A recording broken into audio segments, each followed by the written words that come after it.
Evening, folks. Hopefully this is working. Should be able to see my face and still hear the music and things. I've changed a whole bunch of stuff up, so I don't actually know. There we go. Praise the Shen King. Hello everybody, welcome to the stream. My name is Anto, broadcasting from the end of the world, and tonight we're going to do a whole bunch of collaborative world building. We're going to be doing a whole bunch of work on the location for my next D&D campaign, which is the Jewel Cities. I've already done some work, but I've been holding off doing a lot of the major stuff, some of the major stuff, until we could do it in a live stream. So I'm going to go ahead here, and I'm actually going to turn myself down a little bit because the music is super loud in my ears. Can't hear myself think. And then let's get all of the screens up and running so I can see things like how many people we got in here. That screen shows me 7. That screen shows me 6. I can see myself on that screen, so we're going to go on that one. Hello, everybody. So I'm going to show you real quick what we are working with this evening. This is the map for the Jewel Cities.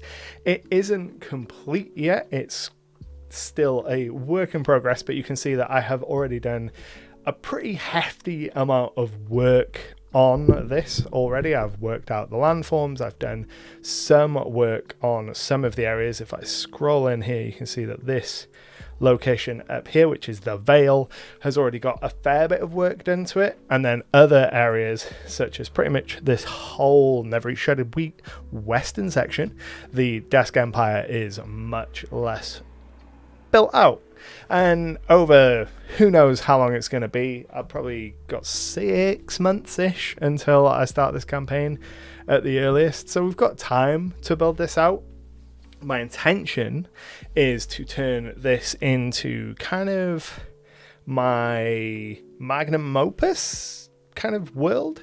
So Flip, this is not part of Ashk, it is part of the same world. So the world is called Ishtar, and if I click here and zoom out, you'll see the whole globe. So Ashk is this part down here where this flag is, this little corner of this continent. And then next to it is Oxdorn, which is where the dwarves live. There's the Parthian Empire, which covers kind of this horn of land here. And then there's Valoroth, which is where my first campaign took place in, and you can see that the players blew it up. There's Sengal, which I built on a video last year, the year before, I want to say. But we are focused on the Jewel Cities, which is a collection of nations. I don't know how many there are going to be yet. Presently, we have 1, 2, 3, 4, 5, 6, 7 nations here, and we'll run through them as we go through. But let's do some hellos first. Hello, Bob. Hello, Stasia. How are we all? It's been so long since I've streamed, so I'm glad that all the tech is working, because I really didn't know whether it would, especially with I've got a Stream Deck now, so I can press the buttons and switch to face cam and things. I need to bring OBS up so I can actually see when I'm changing, because I don't get it for a few seconds if I'm looking at the other screen. So there's a whole bunch of techie stuff. We've got music now, which you may or may not be able to hear. It's showing that it's playing on my end. And we've got a whole bunch of new like channel points and stuff. Down beneath the chat you'll see gold crowns. If you click on that, you earn those for being in the stream for a period of time, and once you've been here for long enough and you have enough gold crowns, you can spend them to do things like naming NPCs that'll appear in the world, naming locations, placing monsters. So if I jump back over here to the desktop shot, you can see that there's a whole bunch of like orangey skulls all over the map. These are monster lairs that I have put on my map. I sat down with the Pathfinder 2 bestiary, because this will probably be a Pathfinder 2 campaign, and I just placed a whole bunch of monster lairs to give me some meat to get into as soon as I start the campaign. Flip, no, this is part of the same world, part of Ishtar, which is the same world that Ashk is in, but it's on a continent on the other side of the world. So there will be a bunch of references to stuff in the Ash campaign. The Ash campaign is going to culminate with some stuff that lines up really nicely with how Pathfinder 2nd Edition works. So I've been reading Pathfinder 2nd Edition a lot lately, and unlike in D&D where you've got devils and demons, in Pathfinder you've got devils, demons, and then daemons, which are more like pure chaos monsters, and they fit really well with the monsters that I've been making for my Ash campaign. They're kind of corrupted creatures, so part of the reason why they're going to exist in the world is because of the Ash campaign. I really need to give Legend Keeper a go. I'm just using Incarnates for maps right now. This map is made in Incarnate. I really like Incarnate. It's got really nice high-res textures. My only complaint with it is it takes so long to export. Like, this is a compressed version of an 8K map, and I probably sat watching it export for like 30 minutes.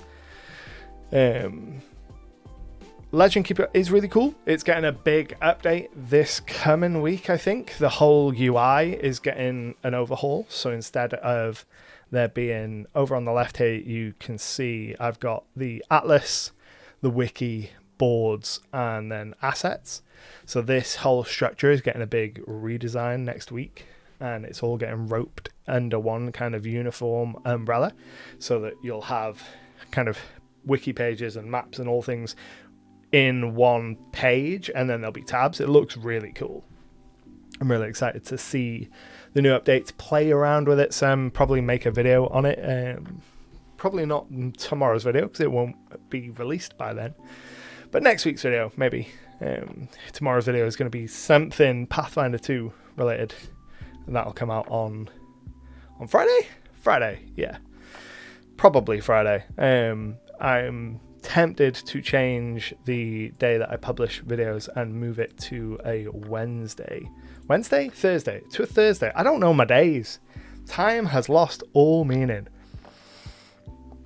I feel Legend Keeper is quite expensive. Capo, it can be.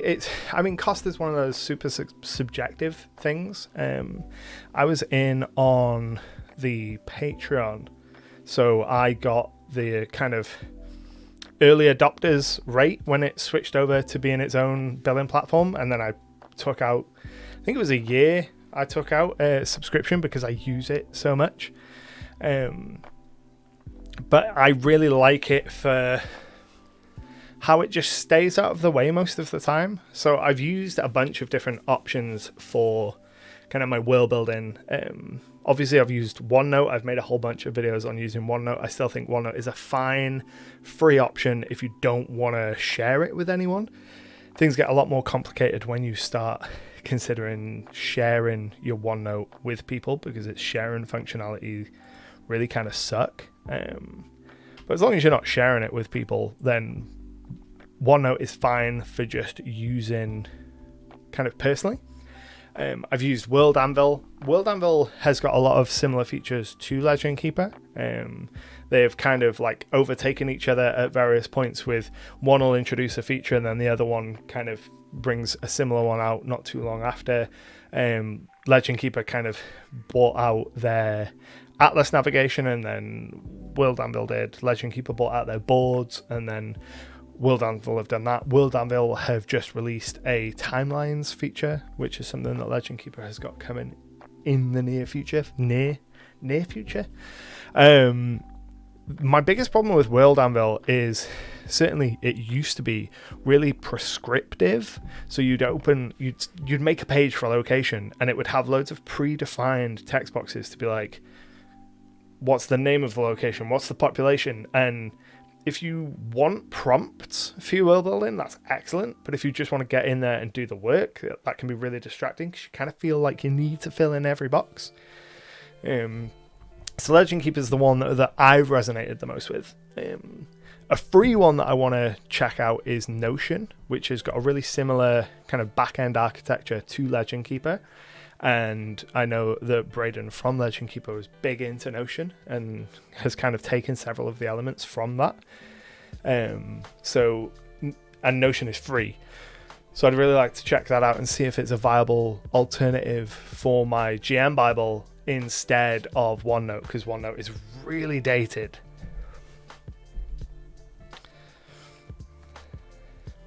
Family tree option in World Anvil. Yes, there is a family tree option in World Anvil. You can do a similar kind of thing with the boards. So if I throw up the boards here, and we'll go ahead and make a new board and call it family tree. With boards, you can add pages and options. So if I grab and place a wiki here and link it to Sun King. Has Sun King got his own thing? No, he hasn't. Has Pepsi? No. Who are people? Where are my people at? King. We've got King Malik. There we go. So I can insert a link to a person's page, and then you can put down kind of lines for drawing between them, and there's a whole bunch of there's pen tools so you can get straight lines and boxes and stuff, and you can use that to make a family tree. It's not something that I do particularly because I don't tend to be too concerned with lineages anymore. OneNote is getting old. I'm just updating to OneNote. Yeah, I mean, it's like I said, it's fine if you're not sharing it. It's just it has really poor sharing functionality. Ever since I made the videos where I've been sharing my GM Bible, I frequently get people being like, the link is broken. I'm like, the link's not broken, it's just OneNote really can't handle traffic. It wasn't designed for, more than one other person seeing the thing that you're sharing. But if you're just using it on your own, it's all gravy. Ace says, I don't like Notion that much, but it has a lot of database stuff, which is really cool. Yeah, I've not dived deep into it. I've had a look and started playing a little bit, but it's one of those things, it's a free program, and I'm replicating something which is already available for people, so it's hard for me to justify the time to go in and spend a lot of time with Notion versus just continuing on with Legend Keeper or reminding people about my GM Bible on OneNote and that kind of thing.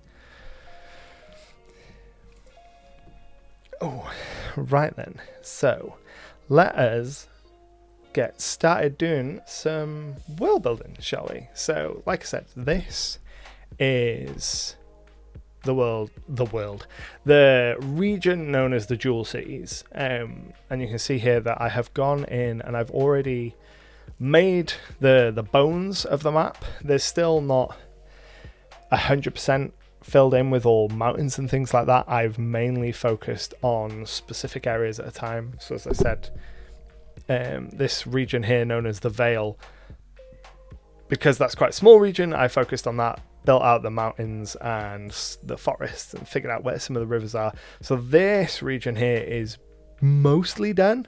Same with down here. If we go down the bottom left of the map, we've got the unclaimed lands. This is if I can get my mouse to stop freaking out, this is a region called Ngawe, and it is a vast kind of rainforest jungle that leads into this swampland, and it's called the Unclaimed Lands. It's very much not unclaimed. There are hundreds of small civilizations in this region. It just hasn't been claimed by predominantly the Desk Empire, who are their closest neighbor. So it's mainly named the Unclaimed Lands by the Desk Empire, and then because the Empire has so much kind of sway in the region, it's picked up that whole name.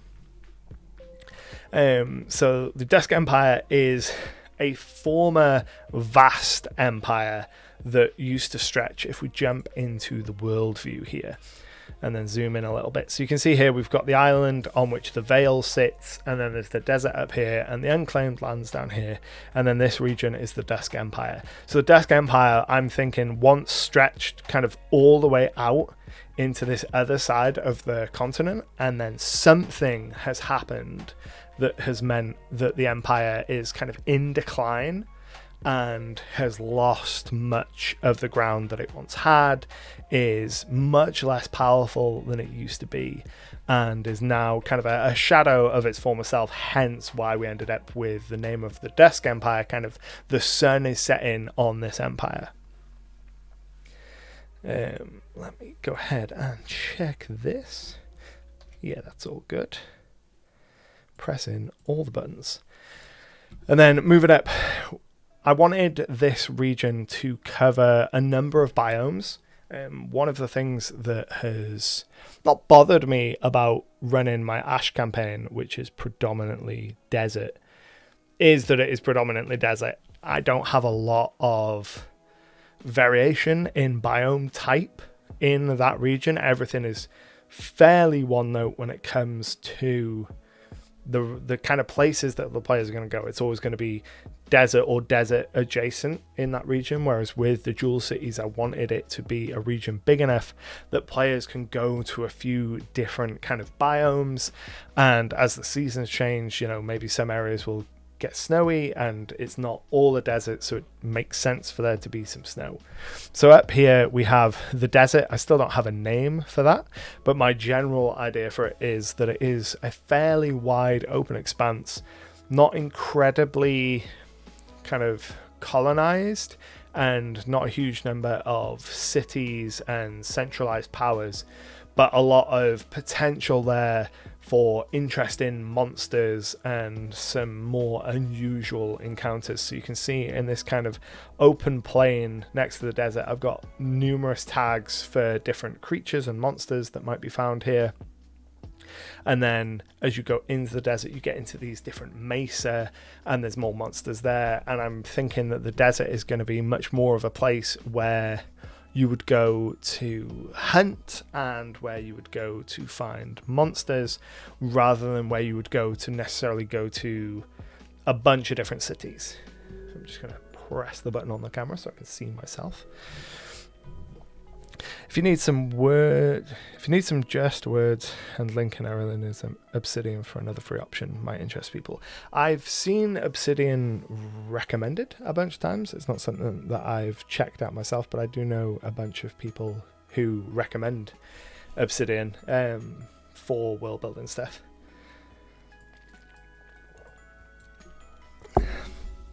And then moving on to this little island here, this is where most of my work has been so far, and this is where the kind of jewel cities get their names. So a lot of the cities on this island are named after kind of rocks and minerals and things like that. That was the starting point for a lot of the naming conventions for here. I started off and I wanted quite broad terms for the city, kind of single word, evocative, but not necessarily leaning too heavily on any existing culture, at least to start with, because I didn't want to pigeonhole myself into thinking about these places too much in real world terms kind of straight away. And the first location that I ended up doing any serious work with was the Vale. So this region here started off as just a little kind of sprout out of the side of the island, and then I added this cliff face to the map here. And when I did that, I thought, well, if there's a cliff here, maybe this whole section from that point eastwards is raised up and is kind of higher elevation, is kind of the tallest part of this island, and it would be kind of cool if there was only really one way up through those cliffs. So we had a really closed off, isolated, insular and really well defended region that would naturally develop into its own little kingdom. So that became the Vale, which is this raised section defended along this cliff, which is called the Shield, by the city of Basalt, which is like this great fortress that leads into the main portion of the Vale there.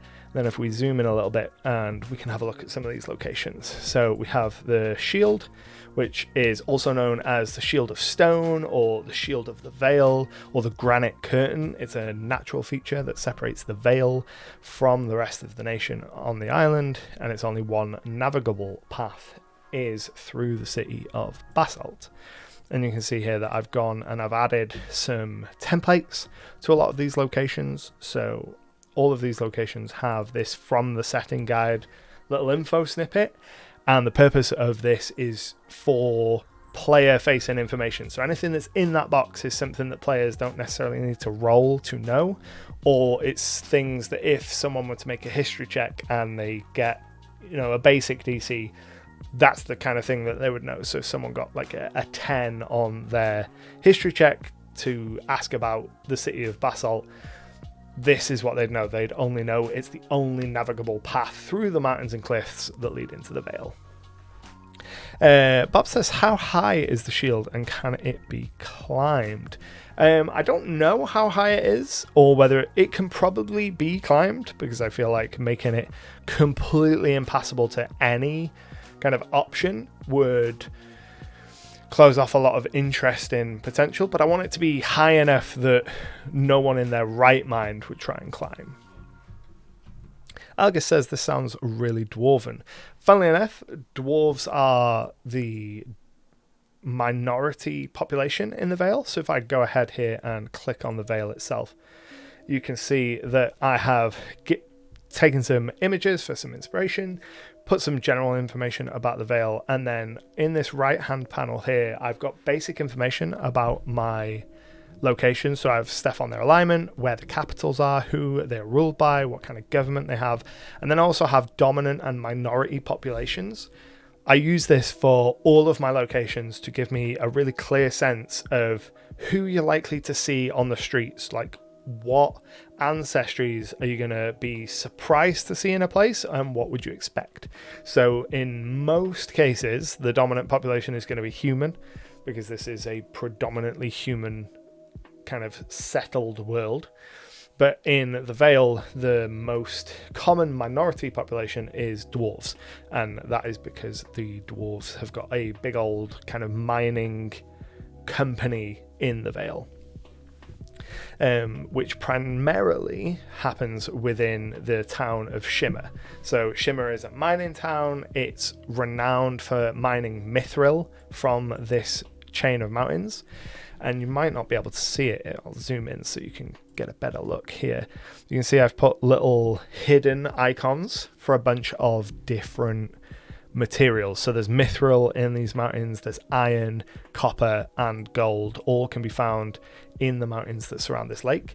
And then Shimmer is the main mining town. It's owned by a dwarven mining company that's contracted by the crown, and then they go in and they use their expertise to mine those mountains, and a big part of that will be why there's so much kind of defensive technology in the shield to keep the rest of the nations out. That a lot of that probably will be kind of dwarven technology. Then if we go back to the general Vale thing, the headline image is of the Knights of Bretonnia from Warhammer, and this was something that this was a connection that built up as I was working on the region. A lot of the baseline work that I was doing really lined up with some of the Bretonnian lore from Old World, so I decided to kind of lean into that and pull some from that. Greetings there, love your videos, they've been helping me a lot with my campaign making. Thank you very much, I'm glad that you like them. I'm gonna have to, can I zoom in to make it easier for my eyes to see the messages? Let's have a look. Chat appearance, font size. I can, yes, now I can read, not YOLO boy, there we go. I can actually read people's names now, which is helpful because I'm an old man and my eyes don't work. So when I'm looking kind of right at the bottom of my screen at the chat, it's really hard to see. Chat paused you to scroll. Stasia says, I'm checking out Worldbuilding and prompts are really helpful. I have to dive into this for my homebrew. The prompts, if you find prompts helpful, World Anvil is probably the best kind of campaign building, campaign management tool out there, because they have prompts for just everything. like down to, at least the last time I used it, down to really niche and specific stuff, and it's kind of why I bounced off using World Anvil, because I felt compelled to put in some of this information a lot of the time when I wasn't personally finding it useful. So we got the region of the Vale, and the reason that this has got so many comparisons with the land of Bretonnia from the old world in Warhammer is because they have a deep connection to the Maiden, which is one of the gods in my setting. Cardia, the Maiden, the goddess of love and beauty and peace. And this region sprung up as kind of a collective worship of this goddess, and they believe that their leader is the physical incarnation of the Maiden, so their ruler is called the Maiden Queen. Their current kind of ruler, the current Maiden Queen, is a child, so the lands of the Vale are being ruled by a stewardship of a council of lords that are kind of operating as like the rulers of the cities, and they are operating on behalf of the Maiden Queen to kind of keep this realm going until she comes of age and becomes the full rightful ruler. Stasia says that's a good point. Just find the prompts helpful because it's easy to know where to start when making cities, but it's also probably because I haven't run as many homebrew campaigns. Prompts are super helpful. It's part of why when I make my templates in Legend Keeper, I include some base information. So I have the table with all of these elements. I have a kind of secret section that lets me know about the danger level. So in an area, I can decide whether or not it's going to be dangerous for players to go there. So is it low, moderate, high, very high, deadly? I also keep track of whether or not there are magic items for sale in that location, so it's just a simple yes or no, maybe with some information on what level they are, because that's one of the things that I'm really looking forward to with Pathfinder 2nd edition, is all of the magic items, instead of just being a rarity system, they have a rarity system and a level system, which makes it really easy for me to say, right, okay, this is a magical city, so maybe I'll have up to level 10 items available there, and you'll be able to buy up to level 5 or whatever it is. It makes it really easy for me to get a sense of some of the high level information of a location, which is what you want from prompts. Elkis says, man, this doing me thinking of a possible BBEG in my homebrew Galarian campaign game, The Undead Child Emperor.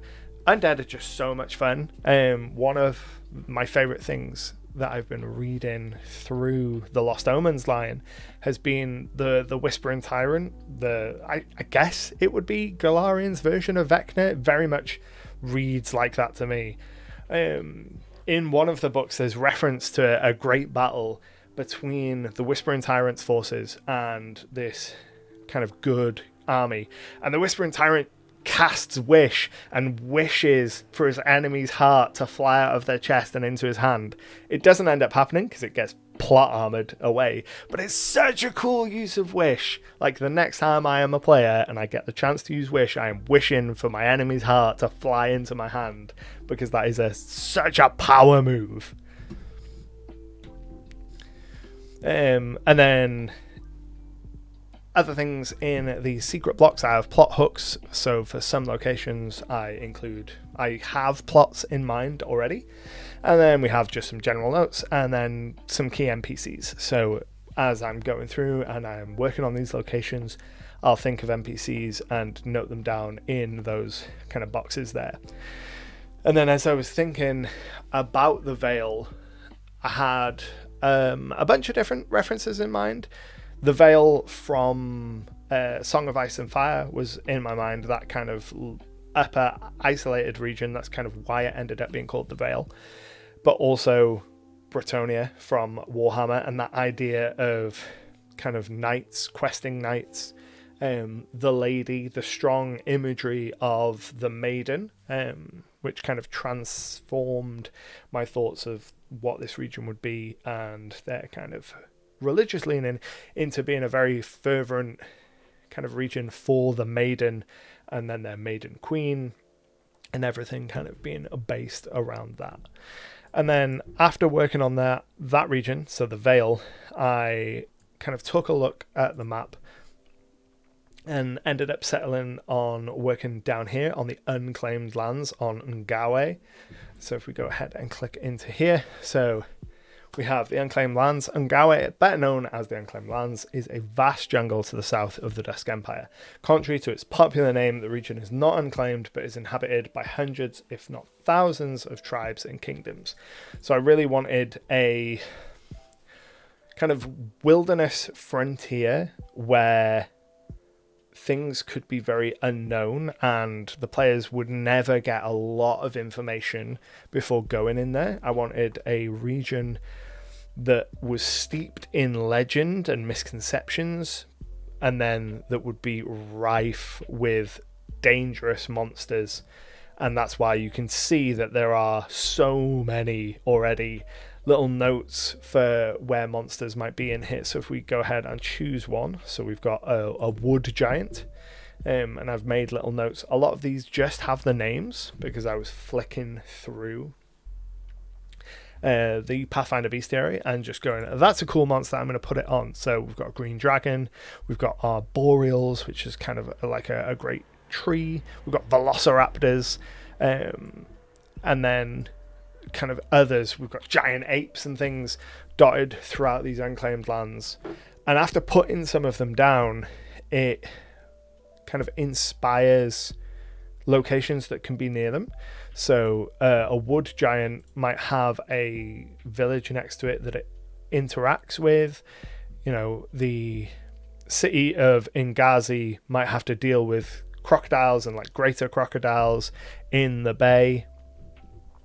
The city right by the rainforest must have an interesting approach to security, being right on that border. 100%.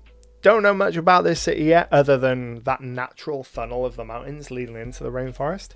Seems like the perfect place for the Empire to stick a city and basically say, make sure that the forest doesn't come any further north and that nothing from the forest kind of breaks into the lands of the Empire. And as I was developing the unclaimed lands and the kind of the cities of Ngawe, I really wanted to capture some elements of kind of some African cultures, but I didn't want to just take necessarily words and phrases and things directly from any one culture. So what I did is, oh, we've got an ad break. That's real strange because I've not pressed any ad break buttons. How odd. How long have we been going for? Let's have a look. We're going live 30 something minutes, so maybe that's why. Where was I? Naming conventions for the unclaimed lands for Ngawe. So what I wanted was to evoke some of the feelings of some of kind of the Central African nations, particularly kind of around the Congo. But I didn't want to take any of them directly. So what I did was I took several of the languages from that region and I looked up what their phonemes are, what sounds make up those languages. And I ran all the phonemes from 2 or 3 languages into a conlang generator to make kind of my own language, inspired and based in part on the kind of sound conventions of those existing languages, to make something that's very much identifiable as feeling like it's from that part of the world, but without stepping on any cultural toes necessarily. And then as I went on, the thing that stuck with me about this region was music, the idea of music, which is why the cities that exist in this region so far have got a musical theme. So there's Chord, there's East Song, and Ingazi, which I can't remember what it means. Ingazi is the southernmost of the Empire's cities. So the Empire has kind of got a little foothold in the unclaimed lands, kind of. But then once you get onto kind of the mainland of the unclaimed lands of Ngawe, we get into a lot of very musical themed naming conventions. So it was a lot of taking words associated with music for city names, or thinking about how music can be used in different ways in this region to make kind of music be the identifiable factor for this region. So I like every region to be distinct in some way and to have its own thing, and I wanted kind of music to permeate everything in the Unclaimed Lands. And we go to the Desk Empire. Now, like I said, I don't have a huge amount of information yet for the Desk Empire, other than it is a formally significant empire that has kind of waned. And it is in its sort of twilight, or at least could perceive to have been in its twilight. And we're seeing an empire in its later days, kind of last days of Rome sort of situation, as the ruler of the empire is desperately trying to cling on to their power and see a resurgence. So the ruler of the empire is going to be an empress. I don't know what they're going to be called. I think that I may go down the route of kind of a dark reflection of the maiden and go for a title similar to that. So something like the Lady, as the ruler of this empire, and she's going to be desperately holding on to the power, trying to project influence as though she still ruled, thousands and thousands of miles, whereas really it's been pushed right to the edges of the continent now and is significantly weaker than it used to be. So really the only thing I have any concrete information on for the empire is that there is going to be a dark tower, because I feel like every potentially evil empire needs a dark tower, and that's where the Lady will rule from. And then I know that it's going to run from the Unclaimed Lands down in the south all the way around here, and then it's going to kind of end up here. So there's a city called Lastwatch, and Lastwatch is going to be the very northmost city of the empire, and empire in name only, really. Bob says, who's invading this empire then? Which Hannibal for her to cling to power? I haven't got that far yet. I'm thinking that I may have some kind of great defeat, so have it so that the Lady is very much in a state of recoil, having marched westward and been defeated in some great battle, and then kind of come back here to lick her wounds. But I don't know who will have been doing that kind of defeating yet, which kind of, or where I want to go for the inspiration for that. Whether to go for kind of a historical influence like Hannibal, or whether to look to more of the classic fantasy kind of reach and go, right, okay, an empire of this ancestry, beat them back, or how to do that. Yeah, I just know that this is kind of an empire in decline, and they still have pretty serious influence, certainly in this region. This land stretches, I think it's something like 1,500 miles, kind of tip to tip and round, and they still have serious trade, and there's a lot of power still there, just nothing compared to what it once was. Algus says, Bob, maybe it's just an empire losing its influence and nobles might be declaring their independence. Could be where you go. Yeah, definitely could have it more be a case of a more gradual decline, where we have different regions that the empire has previously controlled kind of declaring their independence and slowly leeching the power of the empire. That's definitely something we could do. And then the next region, we've got two right next to each other. These are the most recent, so we've got the least kind of in-depth stuff about them. So we've got two. We've got Eruxis, which is a lizard folk kind of conclave region. So all this area of forest here, all the way up into the mountains and down, is a predominantly lizard folk region. Erexis is the name for the lizard folk in Pathfinder 2, so it seemed to make sense to call this region Erexis.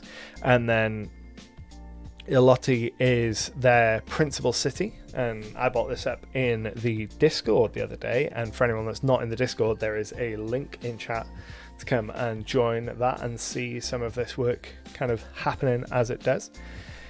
The idea with Iloti is it is the only major city on the only major road that is accessible to outsiders. So this whole region of Erexis that is ruled by lizard folk, they really don't take kindly to outsiders, because outsiders have traditionally been nothing but bad news.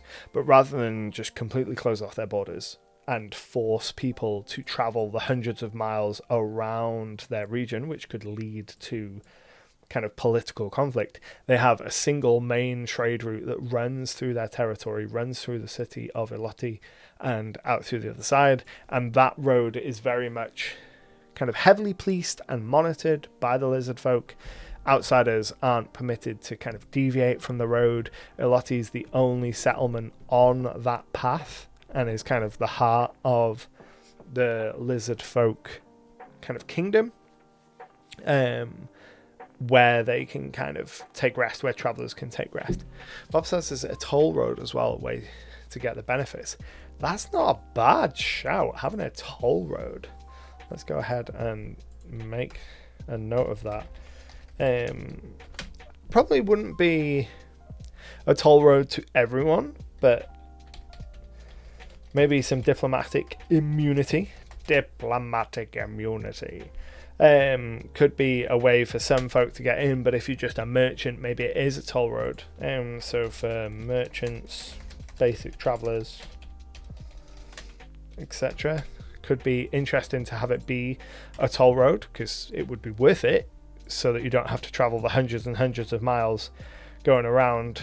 Say if you wanted to travel from Roses and you were going kind of towards Shale down here, it would certainly be worth paying a toll to go through Erexis, pass through Iloti, and then down, rather than going all the way up and around. And then next to Erexis, we have Aeldal. This is very much classic European, Arthurian, Western European fantasy land. This will be the most fantasy land, I think. The most kind of generic Western European medieval history kind of fantasy land that this region gets.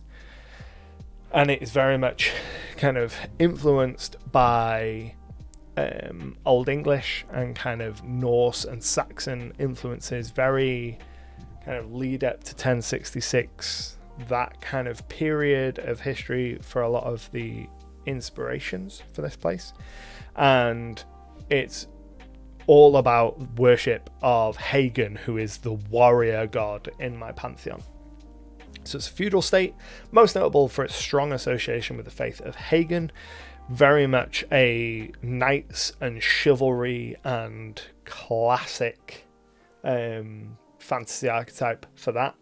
The lands of Aeldal are protected by the Order of the Silver Gauntlet, which is a knightly order that espouses the teachings of Hagen.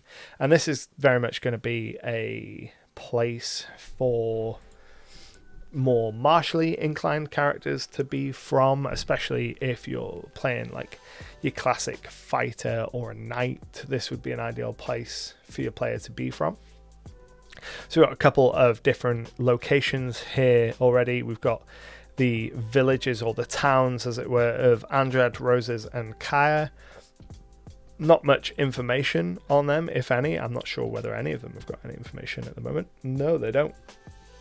So I don't know why it keeps zooming out and then zooming in. So Roses is a classic crossroad town. It'll be fairly affluent. It is also the last town as you kind of go on the Erexi road to Iloti. So this will probably be where you get a lot of people meeting to travel through the lizard folk territory. And then in terms of cities within Eildel, at the moment there are 2 principal cities. There's Glamour and there's Mournburg. Now Mournburg is very much going to be Mordheim from Warhammer. Very much that classic kind of timber and plaster and stone base Mordheim look to it, and a very kind of grungy city. You know, Mournburg will be sort of the place where a lot of the warriors go to kind of earn their stripes. It will have a reputation as being quite violent and quite brutal, just like Mordheim does. Albion Absey says the toll skippers could be a great name for a band of smugglers. That is actually a really good name, toll skippers. Let's go ahead and open up our wiki here and go over to our factions, and let's make a note of that. Toll skippers. And we want to go faction template and make sure the page is hidden, and we'll create that. Toll skippers, and we'll just make a note that they are folks who skip the tolls of Eruxis. Cool. So what else do we know about Eildel? It is lawful neutral. It is ruled by a king called Halfdan. It's feudal government led by the king with advice from the Lord Knights who own the lands. You'll see here that I've made references to languages for pretty much all of these regions. For example, Eildel has Eildel Common, and my intention with this game is that Common will allow you to understand basic kind of phrases and communications between the two. So if you knew Eildal Common and Vale Common, you'd be able to converse kind of to get directions or haggle the price of something, but you would need someone who could speak Eildal Common to be able to translate in depth. And you can see here that the minority population for this region is elf. I'm thinking all of this forested area here is ideal to have, you know, an elf city or an elven conclave or something. And then you can see I've got a few notes here. I've got an ancient tomb, so this is just a blank location that I've gone in and made a note throughout the map of several locations where there could be ancient tombs, just trying to start to seed the world with potentially interesting locations. And then there's also some coal here, just so I know kind of what some of the income from this place is. But throughout the map I've gone and I've placed valuable resources. I've placed kind of notes for, oh, here's where an ancient tomb is going to be, here's where this particular resource is going to be, or here's where there are monsters. So you can see in Eruxi territory we've got a naiad who lives within the swamp. A water naiad makes their home in this lake and is paid homage to by the local Eruxi.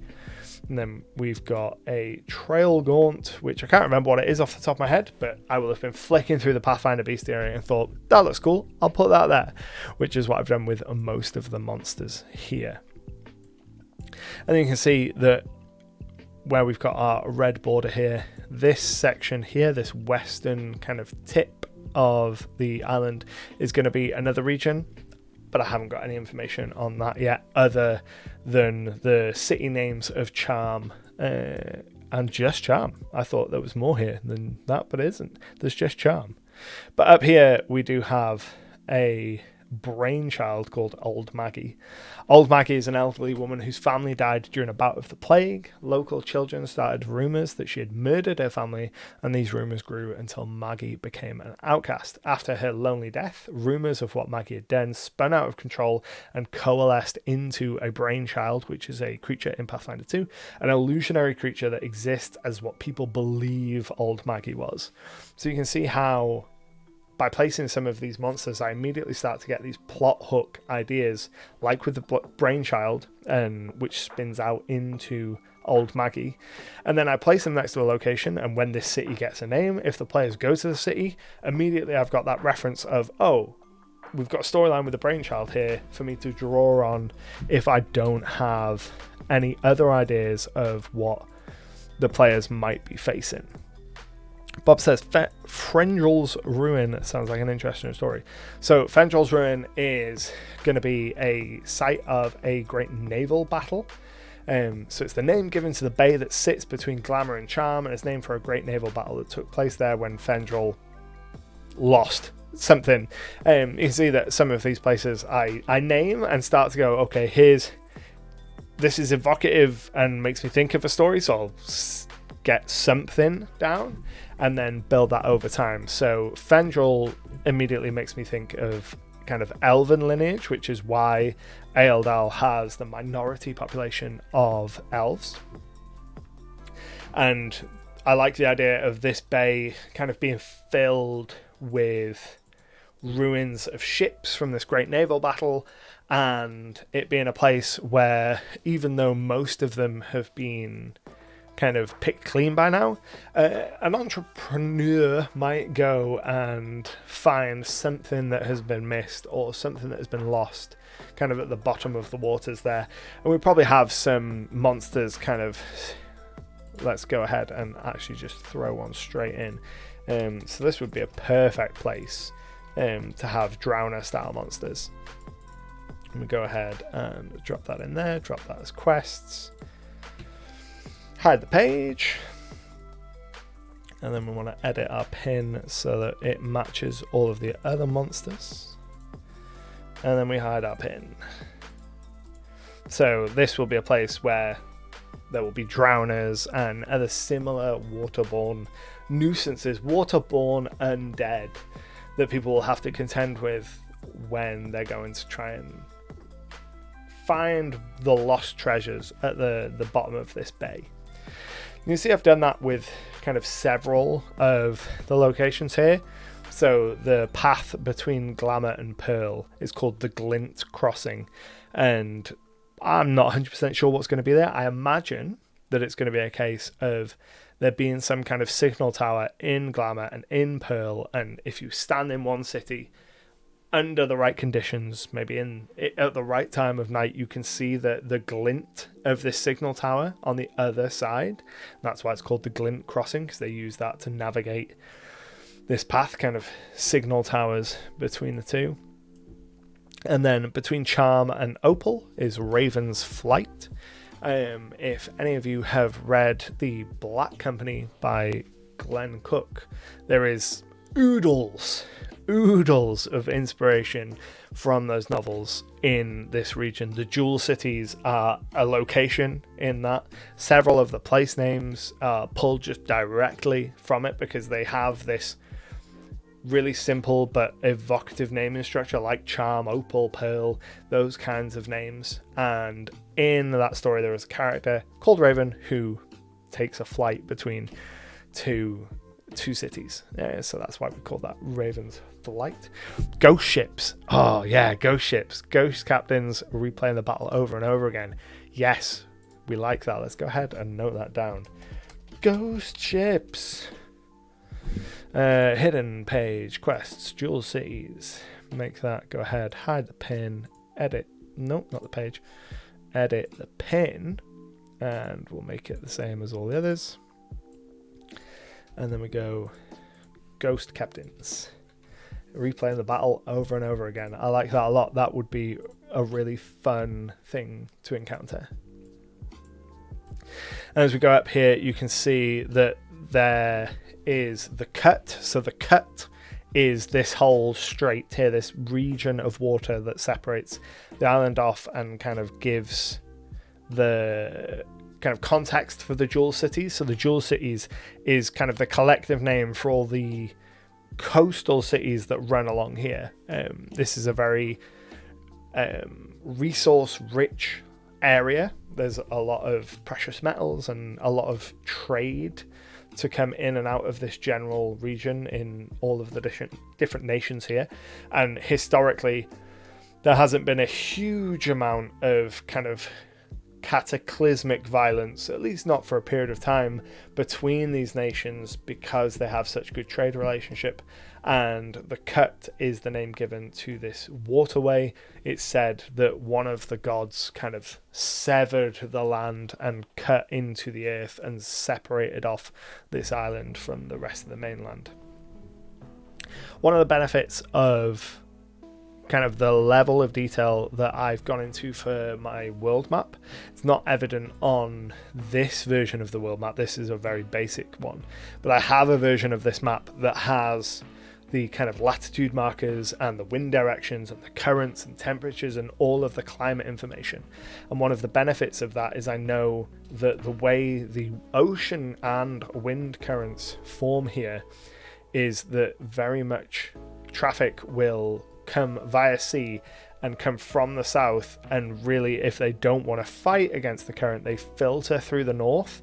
So the cut is a very, very, very prosperous stretch of water because it is kind of the path as you arrive, following kind of the coastal lands and the ocean currents with your trade vessel. You'd arrive kind of at Pearl or Glamour, and then the best way to get kind of eastward bound and back over to the other side of the world is follow up through the cut, carry on along the coastline and beyond and out and back over to the other side of the world. Busier than English Channel. Probably not modern day English Channel, but I think the English Channel is actually a really good comparison to draw, because it will be, this is a fairly serious distance. We're talking 7,500 miles between these points, so it's not a stone's throw, but there's going to be so much trade moving through them, bound for all these different places. People will stop off at Glamour and pick up coal and maybe take that coal over to Charm, and then pick some up here and carry on along. And there's not so much up here, but certainly kind of down here we've got iron and gold, and someone might stop at Shale and pick up a pack of gold and carry on along up and go to Dornmire. And these trade routes, they will probably be kind of English Channel equivalent in their trade, but medieval English Channel maybe. But I will make a note of kind of English Channel, because that's a good reference point for kind of traffic levels and for how some of these cities might deal with different things. My feet hurt, so I'm going to sit down. Bear with me 2 seconds.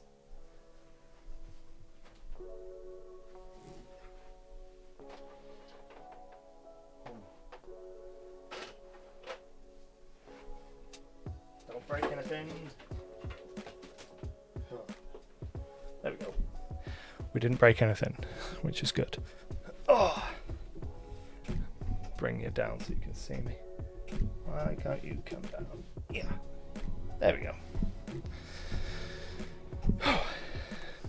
Aegis says probably not many dangerous creatures around the cut, or some good dragons could be found here. So yeah, I'm thinking that as the cut is such a traffic location, there probably wouldn't be a huge amount of waterborne dangers.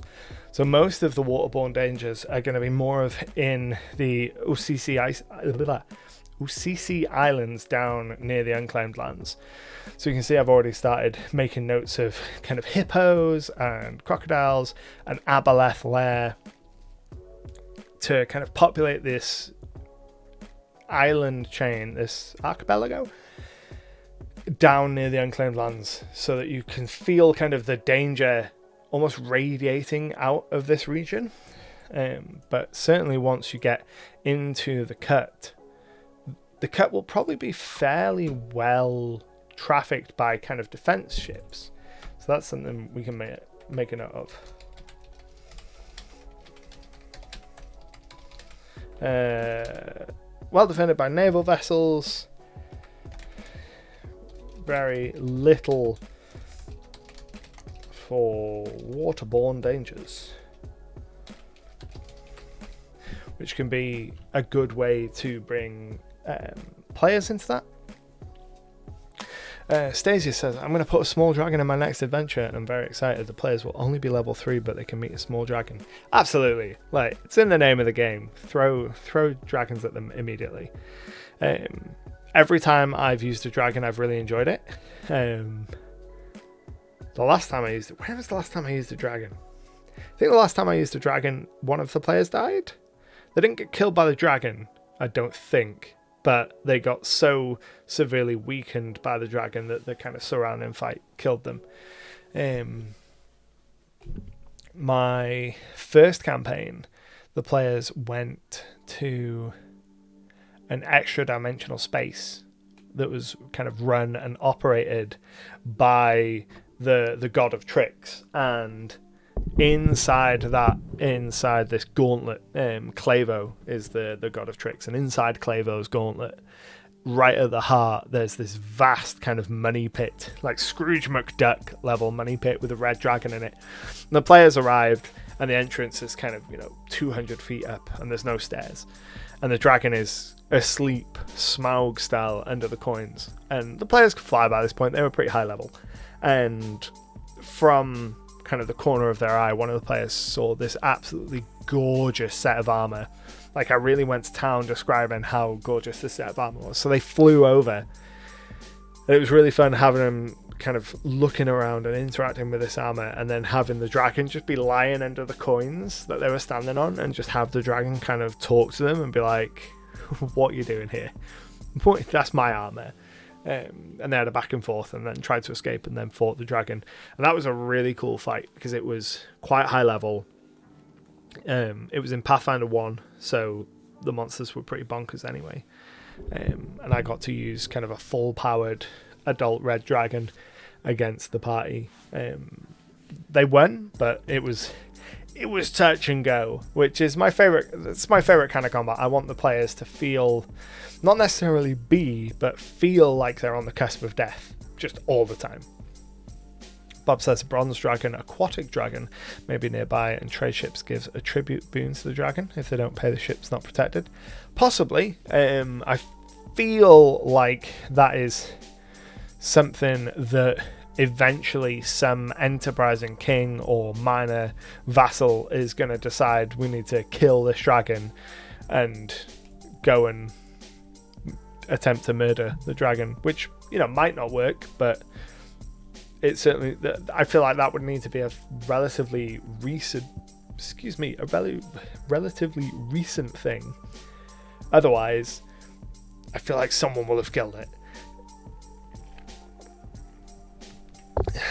Edgar says also, the unclaimed land would be a great place for pirates to be sailing into the cut, maybe a smaller pirate town. That's actually an excellent idea.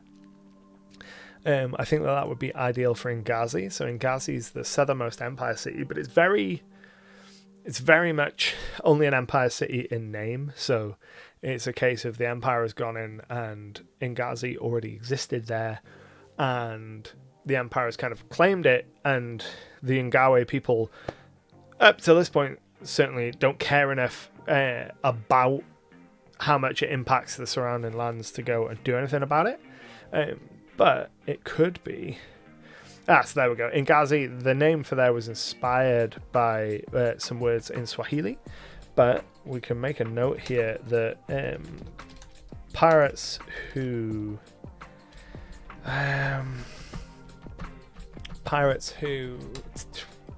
plague the cut could sail from here. Keith Jr. 42, nice looking map, thank you very much. Did you use Wonderdraft for this current map? I did not. This is actually built in Incarnate, which is my go-to map making software for big scale maps now. I still use Dungeon Draft if I want a dungeon or grid based specific, like want the map to be in grids rather than an exterior encounter map, but for large scale maps now, I've switched wholly over to Incarnate purely because the assets are so much higher quality. So as an example here, I can zoom all the way in and you can clearly see the crispness of the assets, which just doesn't happen with the base stuff from Wonder Draft or Dungeon Draft, as it turns out. I use Dungeon Draft for my battle maps, my grid, like square based battle maps, but I actually have a complete asset pack replacement for that because I really don't like the base style. But I think that Incarnate makes much higher quality output maps in terms of their assets. This was exported at 8K and then compressed down so that I could put it up on Legend Keeper. Something else is taking tribute and keeping the myth of the dragon alive. We could incorporate that dragon element into the pirates. That's actually a really cool idea. So maybe they're not based in Ngazi.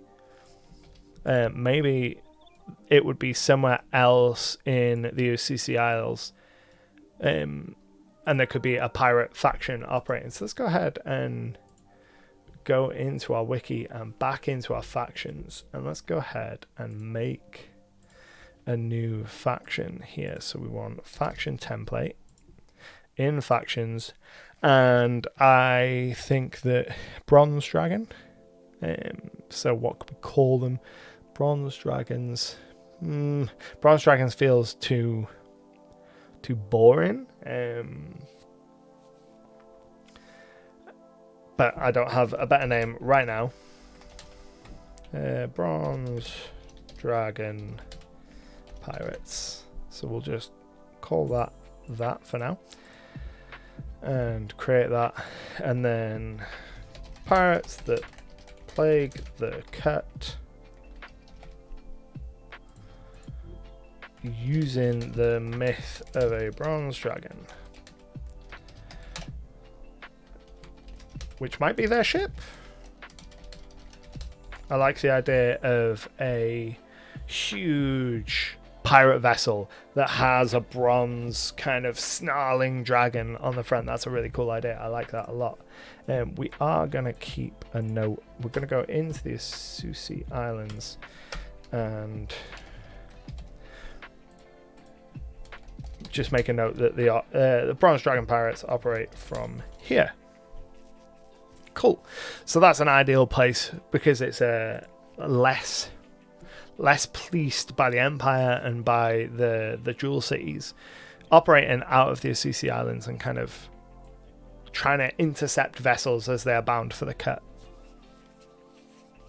Consider an underwater dragon who people pay tribute to. Now they just have a giant horde along the floor of the ocean. Underwater dragons are cool. Let's have a look at the bestiary. Have a look at the Pathfinder bestiary and see if we can find some aquatic stuff. So that's creatures by level, creatures by type. Have we got creatures by location in here? I don't think we do, you know. But I do think there are some pretty cool dragons in here if we can find them. Immediately, well, has to be a bronze dragon, like stopped immediately on the bronze dragon page and has a bronze dragon splashing around in the water. Tiruvin, Tiruvin, Tiruvin. Reclusive and secretive, this adult bronze dragon sometimes speaks to adventurers. That's how I came to meet. Yada yada yada. Nah, that's no good. If we're not going bronze dragon, then I would really like to go kind of more East Asian inspiration for the look of the dragon. That's much more what I think of when I think of kind of a water dragon, is much more the kind of East Asian style of dragon, the long snake style. A Ford Lindworm. There is a Ford Lindworm somewhere on this map, now that you mention it. I'm not 100% sure where, but I know that there definitely is a Ford Lindworm somewhere. The ship is made from the body of a dead dragon. That is cool. Let me put the book away. Whee! And we'll make a note of that because that is cool.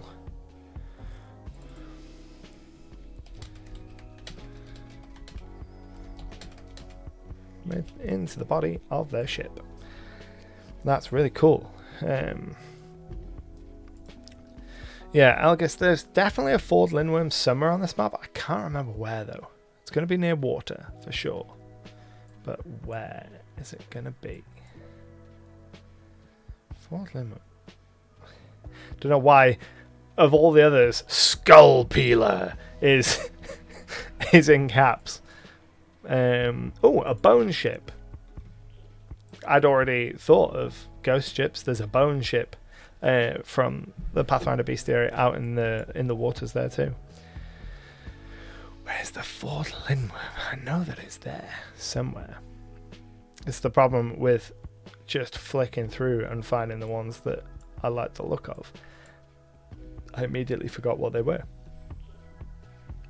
Bestiary 3, page 77, Sea Dragon. Perfect. Thank you, Bob. I don't have the third bestiary as a physical, but I do have it as a PDF, so I can have a look at that. We'll just make a note of that in here. Sea Dragon, PF, Bestiary 3, page 77. Not 770. That'd be a very different kind of book. Let's have a look here. Where are we? We are there. Okay. So yeah, that's some good stuff for the cut. Kind of major trade route. Got some things to kind of prey on the travelers through the pirates, or maybe this bone ship or a sea dragon. A brine dragon could definitely work 100%. We'd want that somewhere kind of out at sea. We don't want it too much. I don't want to bring too much danger into the cut itself because it's so heavily trafficked. Any kind of danger, I feel like there would be an immediate and heavy response to. But out in the open ocean, cool. Have some kind of information, some kind of danger there would be really cool. For example, like down here near the edge of the swamplands, there's an aboleth lair, and I believe, a cult of Olgolthu in the swamplands, which have been abducting tribesfolk and outsiders alike for the nefarious end. Just sent an image on Discord. Cool. I need to center the map because I can't see it. Oh yeah, that's the sea dragon. Yeah, that's perfect. That's exactly what I had in mind. Yeah, so sea dragon, definitely. I like the idea of the bronze dragon pirates being separate to a sea dragon. I like the idea of a sea dragon being an actual thing that exists, that doesn't really bother people all too often, but then kind of the story of it has gotten out, and then these pirates have fashioned themselves incorrectly as kind of a dragon that plagues the cut and the trade going in. Hello, Ewa. I like the idea of those pirates, even if they're not necessarily actual kind of dragon pirates, but I like the idea of them kind of using that moniker. That's really cool.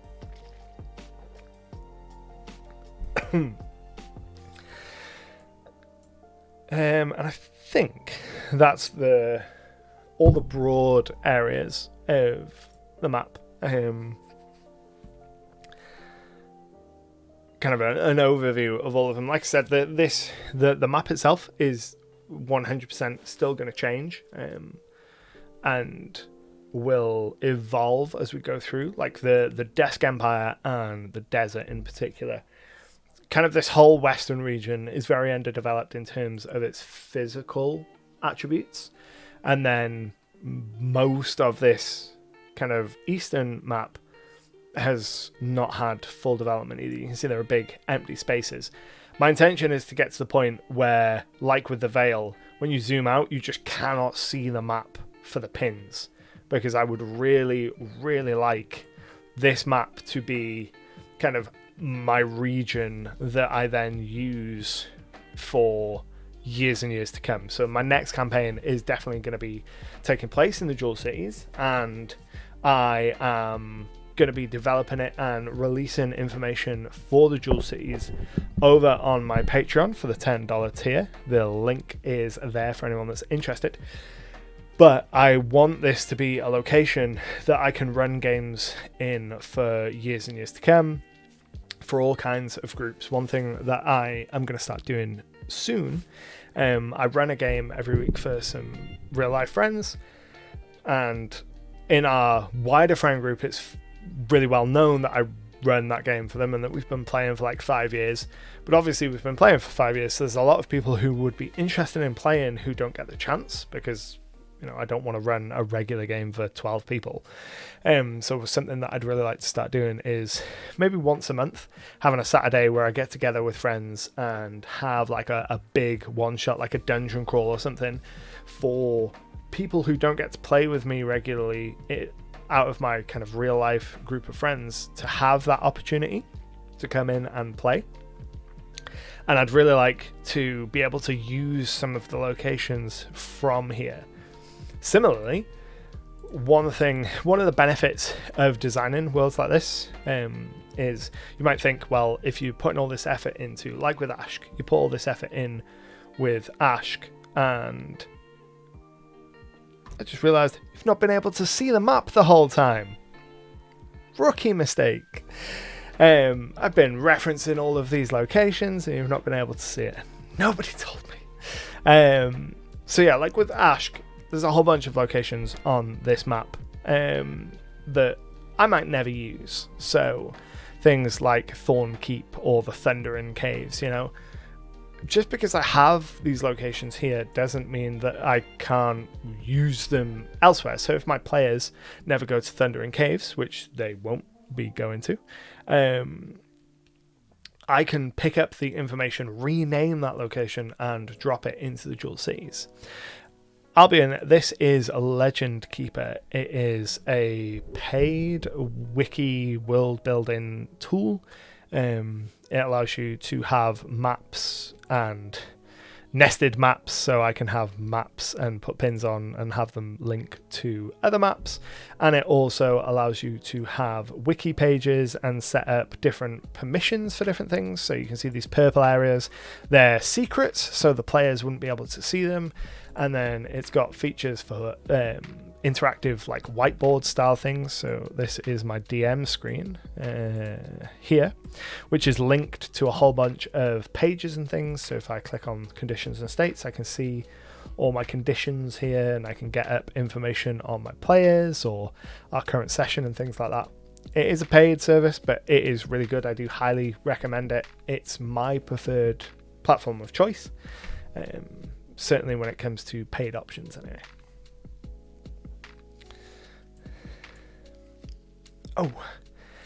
But yeah, so I don't mind too much making hundreds and hundreds of locations to put on a map, because this is somewhere that I would like to develop to the point where I can use it for, years and years to come, both for a full campaign and as the location for one-shots.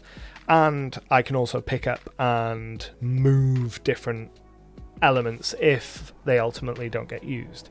And things like the monsters, most of these pins are just a Wendigo exists here. So if the players end up in this region, a Wendigo might appear. And that's a way to have kind of random encounters that aren't necessarily fully random, and I can put some thought into them. So for example, this location here, there's a town next to a village, next to a source of oil, and near that there is a river and a knuckle larvae. So the company harvesting the nearby oil has been dumping the pollutants into the river, which has drawn the ire of a knuckle Avi. I'm not 100% sure how to pronounce that. I've never heard it pronounced, but it's a monster, and it's kind of a nature protecting monster. So I can develop a little story based around this location. You know, I had a town here, I had some oil. I was looking through the bestiary, saw this knuckle Avi, and thought that's a cool little story, a little kind of protection of nature. Put that down. If the players never go there, I can pick it up and move it somewhere else for another campaign in the future. Or what I'm hoping more to do is get to the point where this is just my map. And when people come and play D&D with me, they play somewhere on this particular map. I have the whole world map. I have other developed locations that I can pull in to make it feel like they're part of a more expansive world, but I want somewhere that I can really dial in the detail and get real specific. Like, I want to be able to, you know, the dream is 10 years time, every single one of these locations is fully fleshed out, and you could throw a dartboard at it and you'd have a full adventure ready to go. I hope to be close to that by the time I start, you know, with all of the different pins for monsters and stuff. Certainly at the moment, a player could throw a pin. Let's just go, okay, here. So what's the closest place? They go, right, we're going to go start in this upper city. There is a Lacrota, which leads a pack of hyena that's been harassing travelers. That sounds like a great low-level kind of adventure. Okay, you start in this town on the way to this city, maybe because you're going across the Empire's Run crossing. I don't know what my mouse is doing and why it keeps flicking off. You're going across Empire's Run to Last Watch. Maybe that's your first kind of big destination. And you start in this town, whatever we call this town, and Lacrota and a bunch of hyena waylay you on the way. Cool. A lot of that work is already done for me before I even start, and I like to give the players that kind of flexibility to say, hey, pick a place on the map. What sounds cool to you? We'll start there, because I think that does a couple things. It makes the world feel living, because it gives this sense to the players that, oh, no matter where we choose, something exists, which means that everything already exists, which it kind of does. So this is an expansive and living world, and things are moving and happening here. It gives the players that immediate kind of agency to say, you know, this isn't my game, this is our game. Where do you want to start? Look at this map and see what's cool. It's something that we've been doing in my Ashk game last week. The players finished a relatively sizable kind of arc. They just killed one of the desert sandworms, and they've got kind of like 20 days before their next big event. So it's like, have a look at the map, see if anywhere on the map sparks your interest, whether you want to go to any of these places, and see what you want to do. And we spent probably 30-40 minutes kind of looking at the map. They each picked a couple of options and then made some history checks, and I told them some vague information about each of these locations, and then they had a roll-off to decide, which one of these places do we want to go? And then they ultimately, because players are players, decided, yeah, actually, we don't want to go to any of these places. We want to get loot. Let's do some research on where we'll get loot instead of choosing a place. But the option to choose a place is really useful to give the players agency. And this is a really simple way to do it. Just plonking monsters down from the monster manual or the bestiary. Super low effort way to do it. I just sit here flicking through the bestiary, and when I get to a cool monster, let's do it right now. Place the bestiary. Choose a random page that isn't the bronze dragon. Let's actually choose a random page. Cool. So, giant monitor lizard. Immediately I'd be like, right, that gives me desert vibes.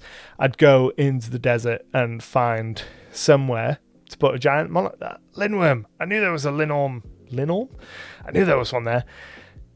I'd put a giant lizard encounter. Or if I found an Etin, I'd be like, right, okay, Ettins give me mountain vibes. Choose a mountain. Put an Ettin on this mountain here. It's a really low effort but high impact way of populating your map. Let's put that back. It's also a good way to incorporate monsters from other books. So like Pathfinder, for example, a lot of their books have monsters in them, and they're not a bestiary. They're like a book about a location. I'll have some cool monsters in them, and just throw some of them on your map. Your players might never encounter them, but if they do, that's really cool. Makes it really useful for travel and things. If players say, right, okay, we're at Basalt now, and we want to get to Mornburg, so we're going to follow the road because it's quicker, and we know that I'd forgotten about this.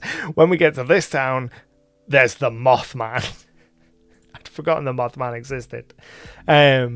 Then they have a whole session or two in this town with the Mothman, and then they move on, and they'd have then an option, right? Do you want to go through the wilderness? Maybe you'll stop at Erin's Barrow on the way, or do you want to head southbound and travel through Erux's territory and through Iloti? You know, one of the reasons I like map first kind of location design is it writes a lot of the stories for you. You know, you have to make some choice points like where to put the road. Okay. But once you've done that, a lot of your kind of story elements kind of happen really organically. Like with that example there. If you were leaving that town and you wanted to get to Mornburg, you've got 3 different options. Take the road through the wilderness, past Erin's Barrow, go down and through Erux's territory, or go to either Shale or this city here, hop on a boat and sail. And that's not taking me... If the players arrived at that town, it wouldn't take me any extra effort to present those options because they just exist.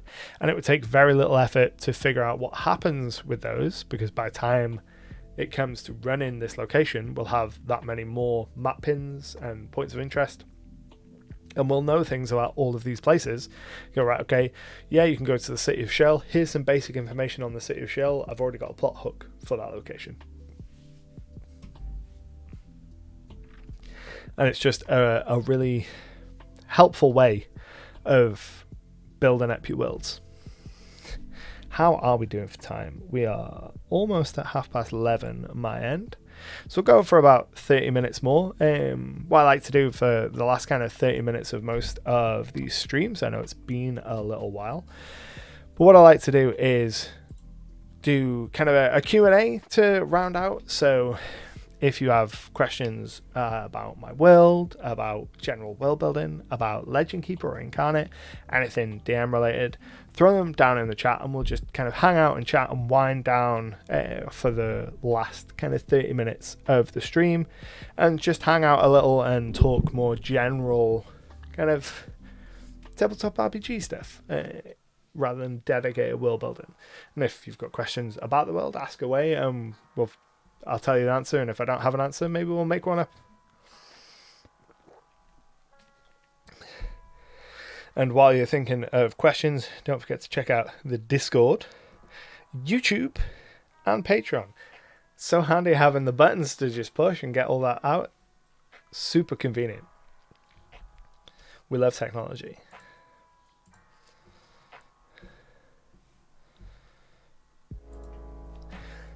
So while you are doing that, I'm noticing that we're actually super close, I think, to one of our goals.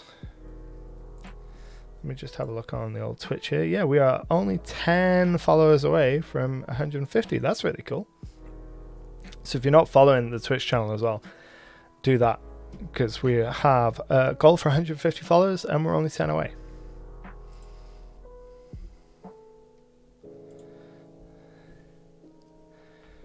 One thing. Oh, okay. So what are things for world building Pathfinder 2 change from world building wise? Surprisingly a lot. So world building using Pathfinder 2 as kind of my base point versus 5th edition I've been surprised at how much the mechanics have made like a real tangible difference to where my sources of inspiration come. So when I'm reading through and I read about specific mechanics within Pathfinder 2nd Edition, there's been a whole bunch of instances where that has sparked some kind of idea. Be it the monsters, the most obvious one, obviously, is a different set of monsters and they behave differently and things like that. But then there's also things like how Pathfinder handles their magic system. So in the Secrets of Magic book, there's information on a bunch of different secrets of magic, leyline magic, true name magic. These are the kind of things that I already incorporated into my lore already. But they have mechanics in Pathfinder, and drawing on those mechanical elements and seeing, right, okay, this kind of ley line can give you a boost if you spend some time on it, can help when you're thinking of world building elements to go, right, okay, where are the ley lines in my world? Where are the points of magic that are connected by kind of a magical strand that you could tap into if you had that knowledge? Or the way in which magic is categorized into the different kind of broad classifications. So I think it's occult, divine, primal, and arcane. Those kind of things, they have a different mechanical classification. So a casting character has a different way to decide what spells they get than it does in 5th edition. And that then leads into, well, okay, magic users will have different language for magic. So in 5th edition, broadly, the only time magic differences really come up is when it comes to between arcane and divine, and then what the school of magic is. But having more subdivisions means that you have to think about that, and when you're thinking about the kind of the lore of magic in your world, it changes. And just lots of little points like that you might not necessarily expect as you're reading through, because you're reading through, or I certainly was, reading through some of these mechanical elements in that kind of mechanical headspace, right? Okay, these are the rules, these are how they work, this is how the game runs, and then you get a flash of world building inspiration. That's really cool. It's one of the nice things about reading different systems is how they can spark ideas for things beyond the system that they're in. For example, Cyberpunk Red, I've played a reasonable amount of Cyberpunk Red. I played in a Cyberpunk Red game for a couple months, and the world of that game, super interesting, really evocative, really grimy and gritty, and also really flashy and excessive all at the same time. But the rules were kind of underwhelming.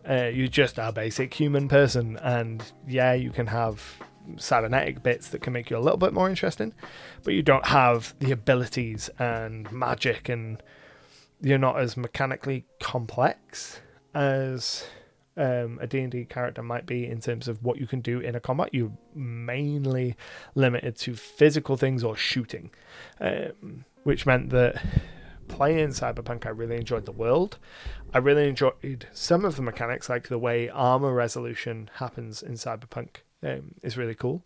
So if you take damage, your armor acts as damage resistance. So if you've got armor class at 11 and someone deals 12 damage, your armor will absorb 11 of that damage. You will take 1 hit point, but then your armor gets a little bit worse and your AC drops to 10. And that represents the kind of slow degradation of your armor, which is super cool. I really liked that system. But the rest of the mechanics, pretty underwhelming, but the world, super cool. That's right. It's same with a whole bunch of systems. I've read some little snippets on a bunch of different stuff. Like I played played a couple of sessions of Stars Without Number, which is a sci-fi game, and I felt like that really had the same problem. I felt like I was just a regular human person, and that was really dull for me. I didn't feel like I had enough interesting stuff to do. But the world building tools that game gives you are so good. Like the GM tools and kind of creating how to create worlds and stuff, awesome. Are there any rules that you're keeping from 5e and importing it into Pathfinder 2nd edition? I don't think so. Reading through the PF2 rules, about the only thing that I don't really like is the hero point system. Hero points? Yeah, hero points. I really don't like just being able to spend all your hero points to avoid death. That doesn't feel cool to me. It feels like so long as you have a hero point, no one is in any danger while they have a hero point, which I'm not a huge fan of. But beyond that, I've been really impressed with pretty much every part of the 2nd edition rules. And I can't immediately think of anything from 5th edition that I'd want to keep.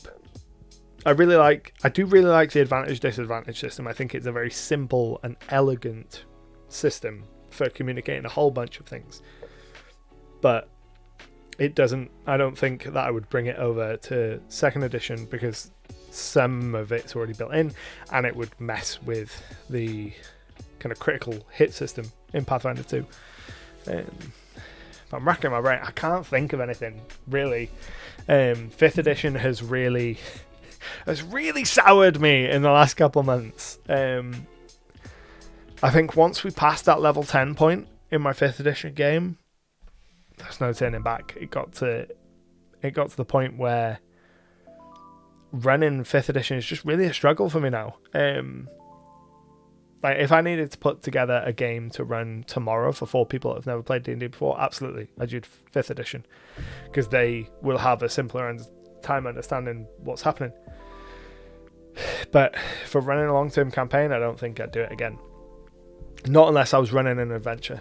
I think probably the only situation I would run a long-term 5th edition again is for a Curse of Strahd campaign. But half of my regular players have already played Strahd, so that's certainly not something I'm going to get to do in the near future.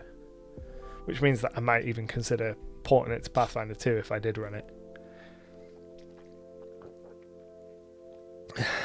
One thing I will say though is when I do move away from 5th edition, I'm really going to miss the special edition books. That's one thing that I think that Wizards are doing a lot better than Pathfinder. Like I like the red and gold of the Pathfinder special edition. It looks classy and it's uniform, but none of them excite me. I picked up the core book and the bestiary because they were cheaper getting second-hand fancy copies than it was to get new regular copies. But none of them are as gorgeous as some of the special edition covers are for 5th edition. Not by leagues and miles. Leagues and miles.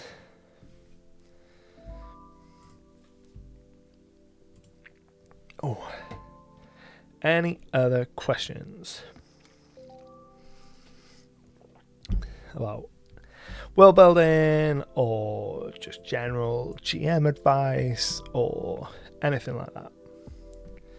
Throw them into the chat.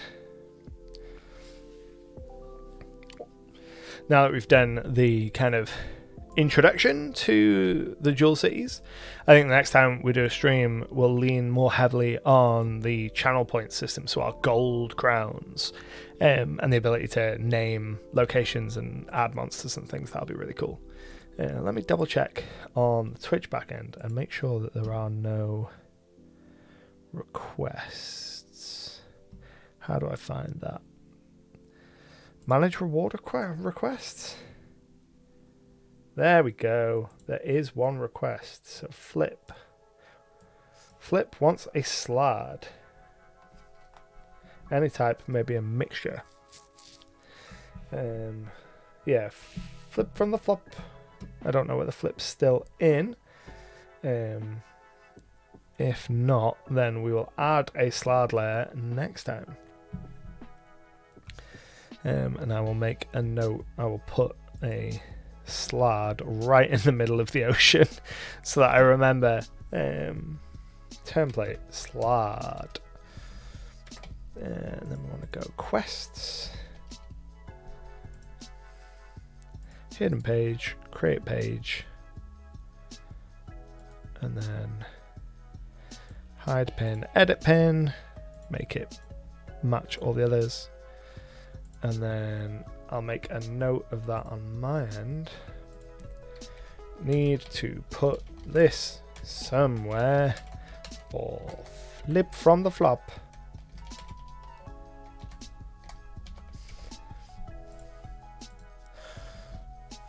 It just means that now that I have zoomed in the chat, hopefully I'll be able to keep a better eye for further requests, because for a good portion of the stream I couldn't really see what was going on in the chat because it was so small. Let's have a look, see if there are any others. No, so it's just that one. Cool. So we will add a slad to the next stream.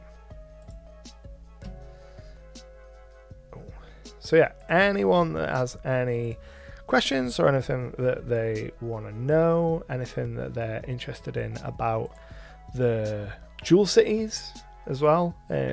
So if I switch here, if there's anywhere kind of on the map that takes your interest that you want to know more about or want to have a closer look at as well, we can do that.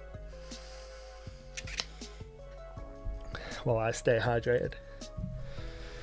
I picked up a new 3D printer at the end of last week, because my 3D printer had an Elegoo Mars. Mine went the way of the dodo and died, and I picked up a Frozen Sonic Mini, not the 4 or the 8K, just the base one. And I've been printing some little bases for my Sisters of Battle to go on, and they're really nice, like cathedral style little candles. I'm really digging them.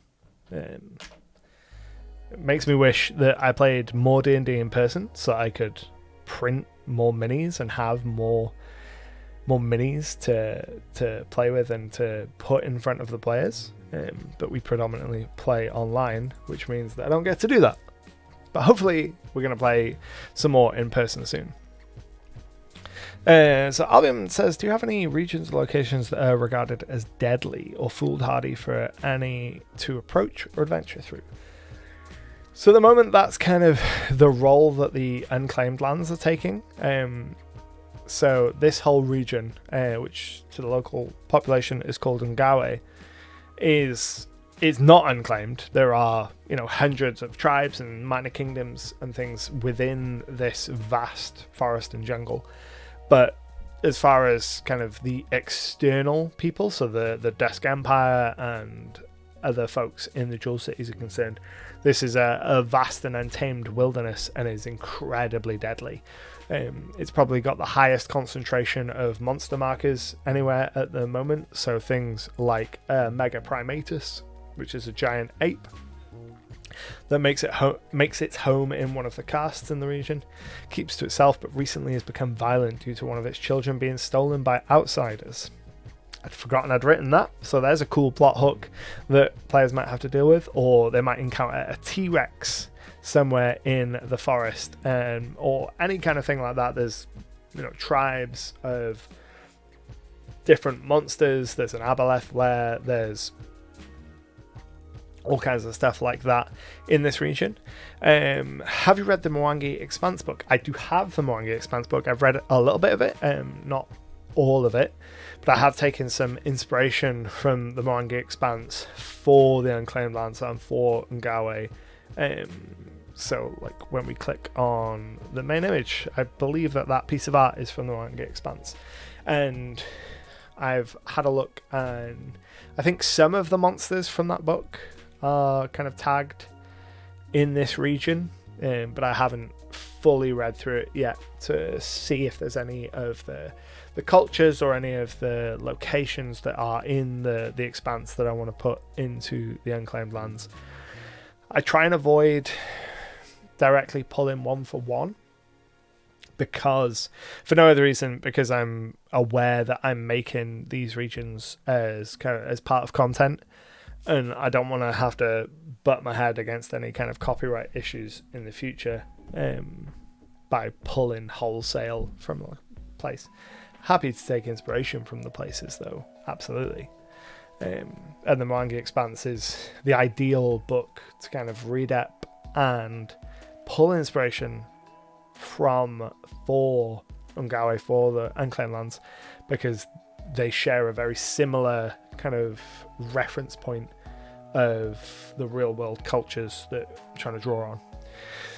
Same as with the upcoming 5th edition book, Journeys to the Radiant Citadel. I'm looking forward to that because the exploration of different cultures in that will be really useful. I think there's 13 distinct locations and distinct cultures in that book, which means that, you know, at most I could pull each of those and use them to inspire one of the jewel cities, and kind of pull inspiration from those. And that's 13 of the cities within this region that get a little bit more information.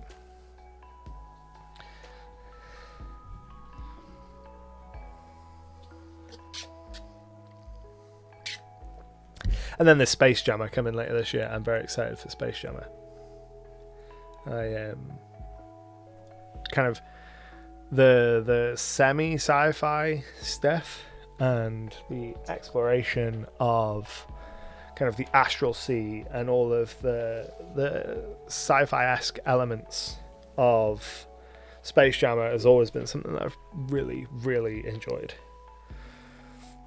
Just found a gliminal creature. Sounds like it might be related to the Glimmer trade route. Let's have a look at that.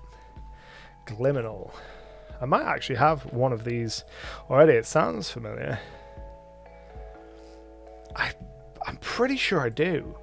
Pretty sure. Filter. I can't filter by tags, but we can look down. Gliminal. Do we have one? No, but I do recognize it. Gliminal Pathfinder, right? Let's have a look at what this looks like. Oh, damn, that's cool. It's a shiny boy. I like that.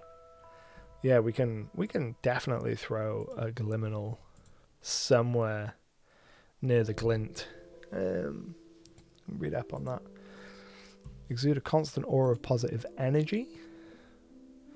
Don't know why that's not opening. Oh, there we go. Cool. So let's have a look. Gliminals exude a constant aura of positive energy. Positive energy plane. Bond and light. Overpower and healing, so more of a good creature. Neutral. Incorporeal. Posit. Spirit. Yeah. We can throw a Gliminal on there somewhere. For sure. Let's throw one down right here. Hidden page. Could be the source of the glint. That is cool. For sure. Alvin says, have you ever read or explored the Arcana of the Ancients books from Monty Cook? I haven't read any of the stuff from Monty Cook. I don't think. I say that and I'm immediately unsure as to whether that is the case. Maybe I have. I haven't gone too in depth into a lot of the third-party D&D stuff. Mainly because for a lot of the time that I've been certainly playing 5th edition, building up my collection of 5th edition books, and then same now moving to Pathfinder, I kind of don't feel the need to go and grab a lot of third-party material until I've gone through a lot of the first-party stuff. I am waiting on the Herbalist's Primer by Exalted Press. That was kickstarted last year. It's all about herbs and alchemy and stuff, and not specifically for use in D&D, but very much kind of RPG focused. Super excited for that, for making alchemical concoctions and stuff. Lots of interesting magic items that cross over into quasi sci-fi area, almost like Lost Tech. That is really cool. That's something that I like, that I didn't used to like. When we played Pathfinder 1, Pathfinder's always had some Lost Tech stuff, and I was never a super fan of that in Pathfinder 1. But then since reading, where are we? Starfinder, there. So cool. So want to play Starfinder. I'm thinking, I'm looking to maybe start running a second game a week. I run D&D for some friends on a Tuesday or Wednesday. I'm looking to maybe start running games on another day of the week, depending on how much time I have. And if I do that, it will 100% be Starfinder, because Starfinder is so cool. And a lot of the one thing that I liked about Pathfinder 2nd Edition is the way that it brought in some of the elements from Starfinder, because we have Pathfinder 1st Edition, Starfinder, which is kind of a mix between Pathfinder 1st and Pathfinder 2nd, and then 2nd Edition, as 2nd Edition takes all the good ideas from Starfinder mechanically and kind of makes them better, and also pulls in some of the elements from Starfinder. So Starfinder established that the world of Golarion exists and is part of the setting in Starfinder. So these creatures kind of have a through line into the future, which allows them to go, hey, these are creatures that exist out in space in Starfinder. And then Pathfinder 2nd Edition came along and they could link it back, and you can have, crashed space titans that, to all intents and purposes, are just monsters in the Pathfinder world. But if you know about Starfinder, then you know that, this creature's actually from this world and from this other place, and that's like a proto version of this space version, which is really cool. I like it a lot. I've really enjoyed reading up on Starfinder, and particularly the Alien Archive. Reading bestiaries is one of my favorite ways to learn about a system, because you learn so much about kind of the broad lore, not necessarily deep, but the broad lore, by reading about the monsters that inhabit a place. Bob says, I think the only race I'm not using in Pathfinder are the androids, as it just doesn't fit. I kind of agree. I mostly agree. So androids, as they're kind of presented, don't necessarily fit for me either. One thing that we did do in my Pathfinder 1 game was incorporate kind of robot-esque characters, but as sort of automatons that were originally created as kind of like warbots for ancient empires. So most notably, one of my players made a race of android-esque creatures that were like marionette dolls that were called the Marion. Those were created in service of like a beholder empire as like cannon fodder, and that was a way to get some of that kind of robotiness in, but give it kind of a fantasy flair. And we're doing the same in the current 5th edition game. We've got a character that is playing a Warforged, but they are just like solid steel, and they don't know how they were created, which is really cool. Jack Deck says, what are the Jewel Cities? So the Jewel Cities is the name for this broad region here. So this is a map of the region of the world known as the Jewel Cities. It's named because so many of the cities that dot the coast, which are some of these little purple icons here, they are incredibly prosperous, and there are a lot of jewel mines and precious metal mines, and it's a very wealthy area, or historically has been a wealthy area, and it ended up being given the name of the Jewel Cities. It's the region that surrounds the cut, which is this section, this strait of water here. One cool thing about Starfinder is also Earth does not exist. Baba Yaga is from Earth. Oh, I didn't realize that Earth just didn't exist, but then immediately think about it, I can't remember Earth being referenced. Which I don't know how I feel about. I like having sci-fi stuff where Earth exists. It's a common reference point for the people playing, because you introduce them to so much alien stuff, literally alien stuff. I have Clockwork Beans in my 5e campaign, but with soul aspects that can be transferred into them. I think sleeves and altered carbon. That's really cool. Altered carbon, well, good show. That's broadly what I'm thinking. Excuse me, for this Warforged that we've got in our current 5e campaign. The player was very interested in the idea of kind of having woken up in this mechanical robot body and not really knowing anything about their past or having any real information beyond the kind of wake up, and a lot of that is left to me. And fairly recently they went and saw a tarot reader, and the tarot pointed them in the direction of the beholders. So potentially this is going to be another creature that was another kind of construct created for either created for the beholders or to fight against them, because one of the things that I've sprinkled into my world over time is the idea that the beholders are one of the ancient races. So the most famed kind of ancient empire in my world is the Akmiri. They're a race of magical people. A cataclysm destroyed them. Now they exist as creatures of pure energy. But I like the idea that even before them, beholders were there, and beholders were conquering.